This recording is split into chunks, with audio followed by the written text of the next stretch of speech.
बलरामपुर।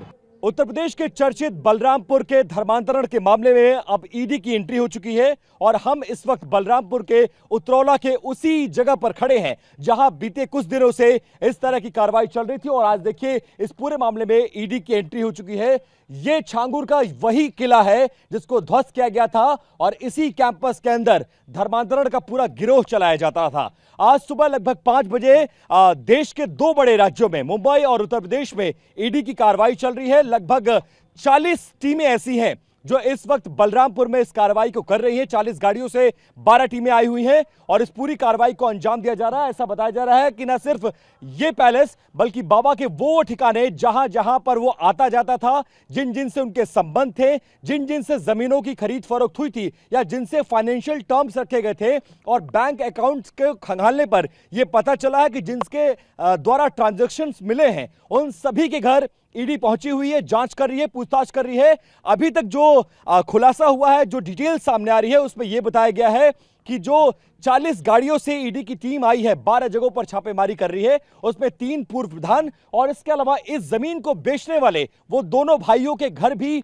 इस वक्त ईडी पहुंची हुई है और लगातार रेड करके कार्रवाई चल रही है।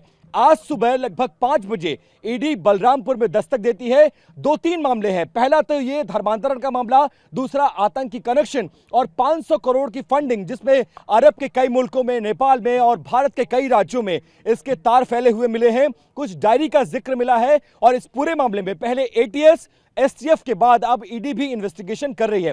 फिलहाल इस पूरे इलाके को किले में तब्दील कर दिया गया और ऐसी जिन जिन जगहों से बाबा का कनेक्शन एस्टैब्लिश हुआ है वहां पर सीआरपीएफ, लोकल पुलिस, पीएसी को तैनात किया गया है ताकि इस कैंपस में जब ईडी अपना सर्च ऑपरेशन चलाए, इन्वेस्टिगेशन करे तो किसी तरह की डिस्टर्बेंस ना होने पाए। इसके अलावा 2 भाइयों का वो मकान आपको दिख रहा होगा पीले कलर का, दुर्गेश करके वो 2 भाई हैं। उन दोनों भाइयों पर यह आरोप है कि जिस जमीन पर बाबा अपना यह पूरा किला बना रखा था, धर्मांतरण का गिरोह चलाता था, यह जमीन उन्हीं दोनों भाइयों ने 2019 में इसको बेची थी। ऐसे में जो फाइनेंशियल ट्रांजैक्शंस दिखाई दे रहे हैं बैंक अकाउंट्स में, उसमें उनका भी जिक्र है। लिहाजा बाबा से संबंध रखने वाले प्रधान, लोकल लोग, इसके अलावा जमीन की खरीद फरोख्त में शामिल उन तमाम लोगों तक पहुंचने की कोशिश की जा रही है। पहले से ही छांगुर जो है उसको अरेस्ट किया गया है।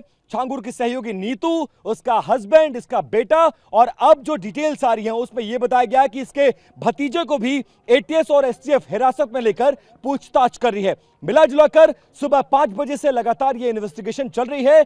बलरामपुर के 12 जगहों पर ऑपरेशन जारी है। लगभग अब 8-9 घंटे से ज्यादा का वक्त बीत चुका है और अब तक सर्च ऑपरेशन चल रहा है। ईडी जहां जहां पर छापेमारी कर रही है वहां पर मीडिया को बहुत दूर खड़ा किया गया है और उनके काम में किसी तरह का डिस्टर्बेंस ना हो इसलिए पुलिस की डिप्लॉयमेंट भी रखी गई है।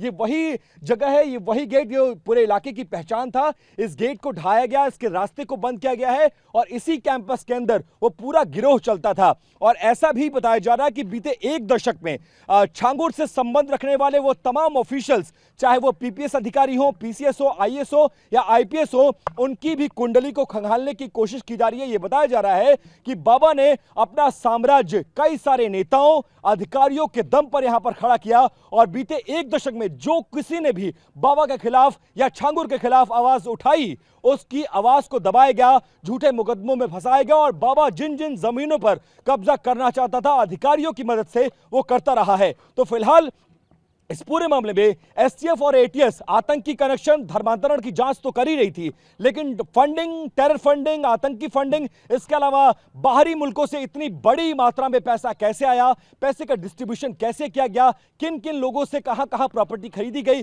और छांगुर से उसका कनेक्शन क्या था, नीतू से उसके संबंध क्या थे और इन तमाम प्रॉपर्टीज का अकेले नीतू के नाम पर रजिस्टर होना भी बहुत सारे संदेह पैदा कर रहा है।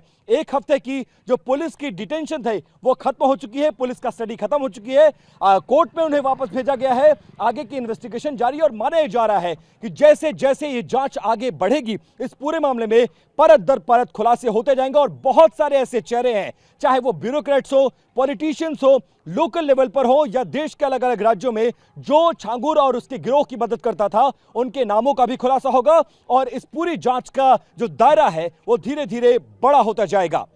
कैमरा पर्सन सुभाष और सहयोगी सुशील के साथ विपिन चौबे, टीवी 9 भारतवर्ष, बलरामपुर, उतरौला।